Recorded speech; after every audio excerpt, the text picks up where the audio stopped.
Welcome to the Roundtable Perspective. I'm your host, Lee Artz. I'm joined today by my guest, Dr. Karlyn Gorski. We're going to discuss the construction of deviance and discipline in public high schools. Welcome, Dr. Gorski. Thanks so much for having me.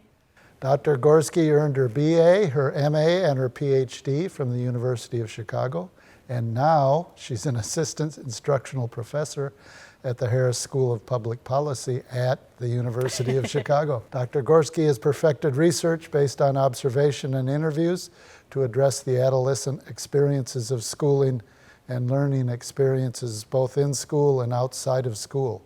She's been published in the American Journal of Education, Sociological Forum, and Youth and Society. And last year, she was the recipient of the Wayne C. Booth Prize for Excellence in Teaching. Today, we want to discuss her two most recent articles. One was called Youth Selling, Snack Sales and the Construction of Deviance in a High School, and Sent Out, Kept In, Detainment-Based Discipline in Public Schools. I think the first thing I'd like to say is, or ask you, you spent 112 days observing student behavior at a south suburban Chicago high school. Could you describe the school that you were at? Yeah, I can. So I actually ended up spending a little bit more time than those 112 days. I spent from fall 2019 through spring of 2022 in a school that I call Hamilton High School. So Hamilton is in the near south suburbs of Chicago. It serves about 1,800 students, roughly 60% of whom are Hispanic, about 30% of whom are Black, and about 10% of whom are white. Most of the students in the school come from low-income families. And the school is part of a district that has a couple different schools with some different demographics, but I was just based at Hamilton. One of the things, I taught public school many years ago, but one of the things I noted that there was often a discrepancy between the teachers and the students. So the teachers at Hamilton High, what was their demographic? I mean, they're not low income, I would assume. For the most part, no, yeah. So teachers at Hamilton, like teachers in a lot of schools across the country, were predominantly white women. For the most part, on average, they were making about $100,000 a year. So generally coming from more comfortable backgrounds. I noticed also that in the article it said that you would eat lunch in the cafeteria with the students. So this leads into selling the snacks. But what was lunch like? Oh, lunches. I mean, people remember the high school lunches as not great things, but. Yeah, so as part of my research, I ate school lunch for a year. And it was frankly a little bit tough. And I say this even as an adult. There was one day that I got an apple that had clearly been eaten by a mouse. I had vegetables that were frozen together because they'd been kept in a fridge that was too cold. So, baby carrots that are all stuck together in a little constellation. And even for me, some days it just wasn't enough food. To get through the day. To get through the day. Yeah. So the whole basis for your ethnography, or the conclusions from your ethnography, was that the school policies essentially was constructing deviance among the high school students around selling snacks, which seems like a very strange way to invoke the idea that there's something wrong with our students. But why would students be selling snacks? I mean, that's the first question I have. Yes, I love this question. So when I first started working on this project and people asked, I was like, I thought this is obvious. There's two really clear reasons. The first is money is really useful. And kids who sell snacks make a decent chunk of money. And the other is everyone likes snacks, right? People like snacks. They bring some joy to our day. And so if you're selling snacks, you always have them around, and kids buying snacks are benefiting from that joy as well. And it sounded, the way you described lunch, it sounds like snacks might be more flavorful or more desirable than the school lunch. They're tastier. They give you a little extra filling if lunch isn't enough. I mean, I can't say enough good things about snacks.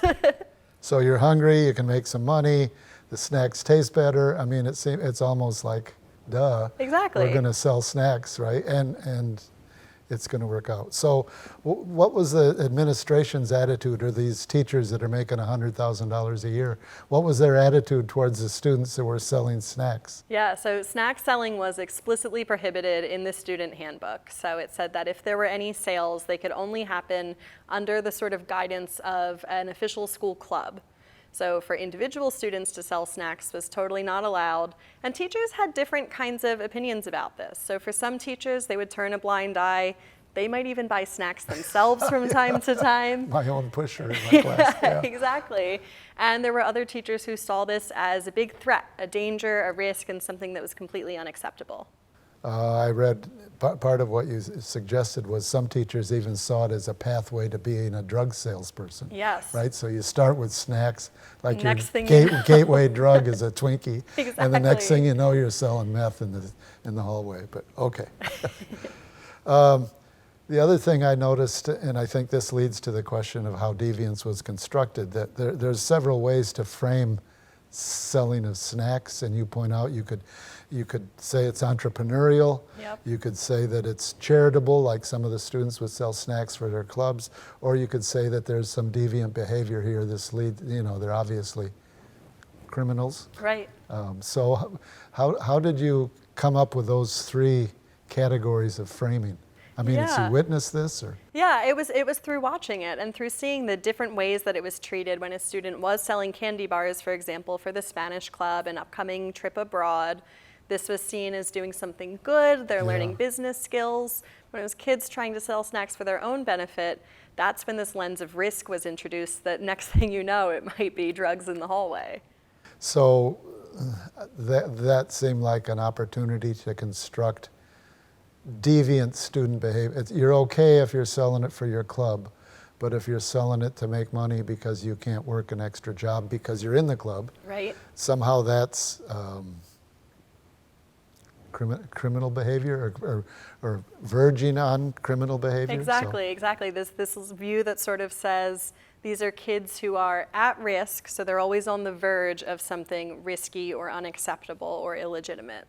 One of the things you concluded is that the crackdown on snacks prevented students from transparent activity, and also that they begin to adopt methods that actually are characteristic of illegal drug markets. So they would like buy snacks wholesale and then sell them from their backpacks in the hallway. You said some students even bake brownies at home and then could sell the brownies, and I don't know if they did it in a little bag, but so it starts to be like strategies that would be akin to, having other people that would look out for you. I don't know if this happened.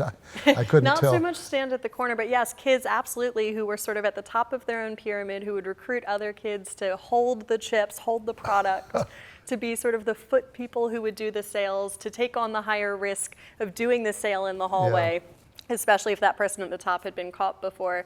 And so this is sort of what I mean when I talk about the construction of deviance, that by treating snack sales as this risky, problematic, illegitimate activity, kids then came to take on the same kinds of strategies that the adults were fearful of. Yeah, so they're kind of pushed into this because there's no alternative. Exactly. If you're going to keep selling your snacks, your chips, or your candy bars. Right. One of the claims you made is that the criminalization of the construction of deviance, which essentially is criminalizing this behavior, decreases youth agency. What do you mean by youth agency? Yeah, so I mean, young people, especially when they enter adolescence, want to and need to be able to make choices that shape their daily lives, things that have real consequences, where they get to take on real responsibility.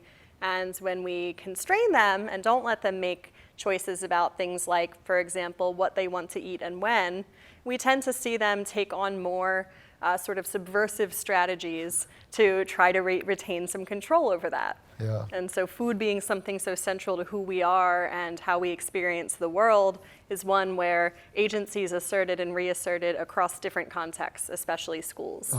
Was there some larger conclusion that you are drawing for both the administrators, the teachers, school systems? Yeah, so when I brought this research back to the administration at the school, I was surprised and a little bit delighted to learn the principal actually loved this work and revealed to me that he had sold snacks when he was in school. And so I was able to enter into a conversation with him about thinking about this idea that maybe when kids are engaged in activities like snack sales, but potentially others, that the school stance could be supportive, or at the least neutral, instead of taking this criminalizing stance where it tells kids you're bad if you do this, it's illegitimate, it's not valuable, it's risky, they could instead be told you're learning valuable skills, and if there need to be restrictions like sales can't happen in class, you can put that in place. Or that the snacks have to have a certain nutritional value. I think I read that in one of the... Exactly. Yeah, so you are constructing guidelines, but you're not preventing students from participating in this particular activity. Exactly. So, Yeah. Well, there's a connection between snack sales and the other ethnography. I don't know if, I assume it was in the same high school? Same school. Yeah, so you spent 3 years of observations and dozens, if not more, scores of interviews with students to evaluate the school discipline policy. Yes. And it varied from, well, let me ask you, how did you think school discipline should be evaluated? This is a great question. I actually went into this study not wanting to study school discipline because we have so much research about it. Yes. But I found that it was something that I couldn't avoid because it colored how so many students were experiencing the school, and in particular their opinions of the school. So even if they were only engaging with the disciplinary system occasionally, it was something that was on their minds constantly. And so what I sort of came to see through this research, and this came in the snacks part and in this paper that we're going to talk about, and a lot of different domains of the research, was that young people at Hamilton really did not feel like they had a space to be themselves and like they would be heard. And so often what would happen is they would engage in some activity like snack selling, maybe being late to class, whatever it may be. They would say, or graffiti outdoors, because I've read research on graffiti that it's largely has to do with high school students in particular not having an outlet to say or act out on what they're feeling or what they're thinking, so this is a convenient way to do it. So exactly. I'm not suggesting there was graffiti in the halls of Hamilton. But. No, behind the bleachers in the gymnasium. Okay, so they did get to it, good. Where I found myself hiding with a student one day who was ditching class, and I was like, this is research. Yeah. But yeah, kids really just wanted a voice in the system, and that's something that they didn't feel like they had there. When you talk about the research that existed, generally the research that I'm somewhat familiar with is that the officials, the administration or the teachers would think that there's levels of discipline, and the last level that they think of is when you have to leave the school. They Yes. think that if you're sent to after-school detention or to tardy hall room, like in high schools, if you're tardy you have to go sit in a room. But they saw the exclusion from the school as the most serious. But students didn't necessarily have the same understanding of those levels of discipline. Exactly, yeah. So, for example, if you're at home, you can eat what you want for lunch, and you can eat when you want to. And so I have a student who talks about, well, if you have an out-of-school suspension, you can get a sandwich out of the fridge. Yep. If you have an in-school suspension, they give you a bagged lunch, and this goes back to what we were talking about. It's not very good. It's not enough food. You have no choice about what's in it or when you get to eat it. And so for kids to look at an in-school suspension where they're still in the school building but excluded from their classes versus being sent home for the day, home really represented a greater sense of freedom for a lot of them. And I don't know if this was true in this case, but again, my experience was students that get sent to detention are also faced with ridicule. Oh, you got sent to detention, or you had to go to. Whereas if you're home, it's like, no, I just didn't want to come to school today. It's like there's a way of fudging the level of discipline. Sure, yeah, I would say at Hamilton there wasn't much ridicule for getting in trouble because it was so common. Almost every kid that I interviewed at some point had a detention, lunch detention, after school, suspension, whatever, that it was pretty universal. And so if anything, it banded kids together and like, oh, yeah. You're dealing with that too? I had one last week. Like the old movie Breakfast Club. Yes, right? Yes. Exactly. We had a guest on Roundtable last year sometime that talked about the connection between in-school discipline and the prison system. And one of the things that struck me when you were describing this many students felt that the in-school detention was like going to jail or going to prison. And there seemed to be some relation between the deviant, identifying these as deviant behavior. I'm referring to the first article. But also the detainment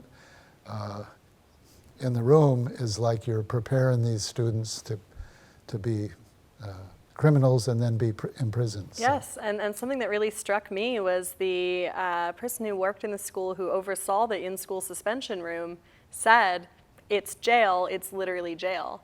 And that really struck me, that it's not just the kids sort of feeling this and saying it, which is powerful and impactful on its own, but the people running it also echo that. Call it the same thing. Yeah. The thing that struck me was that students that had out-of-school suspension, you said that they had more friends in other grades and different schools, and they saw in-school suspension as the prison. So how does that happen? So you go home, what are you, making friends with everybody else that's been sent home? I don't. This is what the research shows a little bit. So that's coming from some research that's not my own, but others' work, where they found using quantitative methods that, yes, students who are sent home from school have more friends in other grades. And their speculation about the mechanism for this is exactly that they're on their phones, they're still very connected to one another, and so they're able to talk to other kids who may or may not be in school, but they sort of then have this capacity to engage in a way that when you're in algebra class, you might not. It wasn't subject to your research, but it raises another question, because if you're selling snacks, that's deviant, and you talk about kids at home can be on the phone, but many schools have criminalized phone use in the school, sometimes just in class, but sometimes in a school period, that you can't use it in the school. Yes. So that stretches the criminalization of a normal activity that. Exactly. I mean, even now, if you got a phone call, you might even say, I've got to take this. We'd have to stop the interview. It's difficult, right? Because for teachers, they say, I don't want distractions in my classroom. And I know, in my own classes that I teach, I have some where I ask my students, put the laptops and screens away, usually just for a portion of the class, then we take them back out. But they're addictive, right? These devices are highly addictive, and we've all gotten caught scrolling in our phones when we're not supposed to be. And for young people who are learning impulse control, to give them free rein with these devices is probably not the answer either. Yeah. But for schools to, criminalize them and say, well, it's inappropriate, it's rude, it's all of these things. What students really need is support to learn how and when to put them down, how to walk away from them, and when you can go back. Was there some consequence for how students saw being in the actual class? That you're either detained in a detention room or a tardy room or sent home? What does this do to the students' perception of actually being in class? Yeah, like when they're in a regular class? Yeah. So the research on this is pretty clear that it makes students less engaged in class. They have worse sort of perceptions of their teachers, and they learn less. And this is true not only for students who themselves get suspended or sent out, but also for their classmates. And what I argue is sort of the mechanism of this is that it teaches kids school is a place that is imprisoning you, that is putting you in these detained places. And so when you're here, you don't, again, get to eat the food you want. You have little control, little agency. And a pretty common adolescent desire is to resist those forms of control. And want to challenge them. A healthy desire. Yeah. But you suggest that there could be different practices. Would you want to talk about some of those possibilities? For sure, yeah. So we've seen in the past 10 years a lot of schools change to using restorative justice models or different restorative practices. And so what that might look like would be having a student who potentially engaged in a disruptive behavior. Say they sold snacks in math class, as an example. That might be a student who we ask to go talk to a restorative practices coordinator who can try to understand, okay, is this kid selling snacks in the middle of class because they're really that desperate for money? Is this a financial concern? Are there ways that we can address it? And that would be a different question than they're trying to thumb their nose at the authority. Exactly. Or Are they to trying to disrupt- resist this teacher? Then let's talk about that and Yeah. how we can address that. And was it because they wanted to get somebody's attention? Then we can talk to the student about impulse control and when might be an appropriate time. But to try to understand where a lot of these behaviors are coming from instead of just punishing the behavior itself, thinking about what's behind it. Sometimes students have a larger need than they have to be punished because the Yeah. And also, I don't think we give enough credit to the idea that sometimes adults do things wrong too. And this is actually part of why I wanted to do this research in the first place, is because before I started graduate school, I worked in Chicago public schools. And I saw a student and a security guard who had had a tense exchange. And the security guard walked down the hallway, getting in the student's face and asking him if he had a problem. And he's so close to the student, and the kid's just trying to walk to class. And finally, after a while, he turned and he swung at the security guard. Yeah. This kid got suspended, right? And the story was that he assaulted this adult. But similarly, it was like, well, to look at the bigger picture here, this was a kid responding to an adult. That really, was intimidating. yeah, doing something that was Bullying them. riling them up. And, Yep. you know, he snapped, and he should learn better tools. But it's not to say the student's the only one who did something problematic there. And it probably happens on the street. I mean, many of the police shootings are instigated by that very police behavior, and Yes. the usually a black youth will respond either by leaving or by resisting or something else, Right. and it's much more tragic than being suspended. So. Yeah. Are there lessons that you would want to share with other researchers or other administrators, practitioners of education? What would be some of the lessons that you would want them to draw from your two studies, the snacks and the heavy on the disciplines? Yeah, I think the first is to really not discount the extent to which, and it always sounds like a punchline when I say this, that food really matters. And it's so important. Kids are trying to get through the day, and school, it starts early, it's long hours, it's 5 days a week. It's pretty grueling to be there. Food brings us joy, nourishment, it's a way to distract ourselves, have little treats. And when I asked kids at Hamilton what they would change about their school, far and away the most common answer was the food. And at first I thought this was sort of flippant. You know, these teenagers, they don't know what Don't like cafeteria Yeah, they don't food. like the wah. You know, I didn't really feel that bad for them until I realized You this ate is there about, and well, I you- ate it for a year, and it was like, this is about survival and joy and all these things together. Yeah. It's not something minor. It really is something very major in their lives. And the second thing would be to really trust that adolescents are experts in their own experiences. They are extremely aware of what they like, what they don't, and why. Right? They're engaged in social analysis all the time, even more than adults usually are. And so they have answers. They have important questions. And when we treat them like they're just little children who we need to take care of and coddle and be in charge of, we're missing a lot of the strength that adolescents have. Yeah, and even if you want to educate or socialize a student, it's much better to engage with why they do the behavior that they do. If you think it's, Yes. at the same time, it's possible to learn from the students that are engaging in behavior that you may think on the surface appears to be disruptive or bad attitude or whatever, and you can actually learn from that that's not the motivation, and the whole school structure, the whole school activity, the whole school experience can be improved. And I would expect it would probably be improved for the teachers and the administrators and the security guards. All of the as well, above. as well. So, Yeah, give them the benefit of the doubt. Yeah. It kind of reminds me in high school that I was in, to go to the bathroom, you had to ask permission, and then they would give the blue paddle to the boys and the pink paddle to the girls.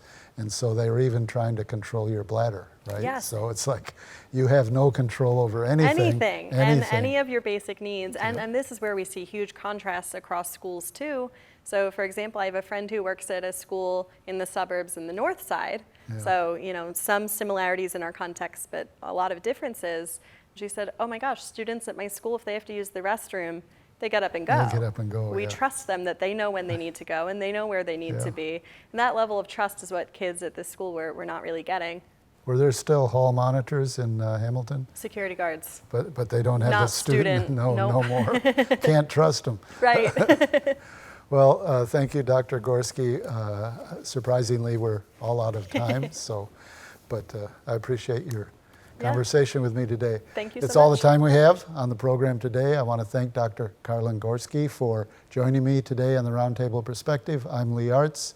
We'll see you next time.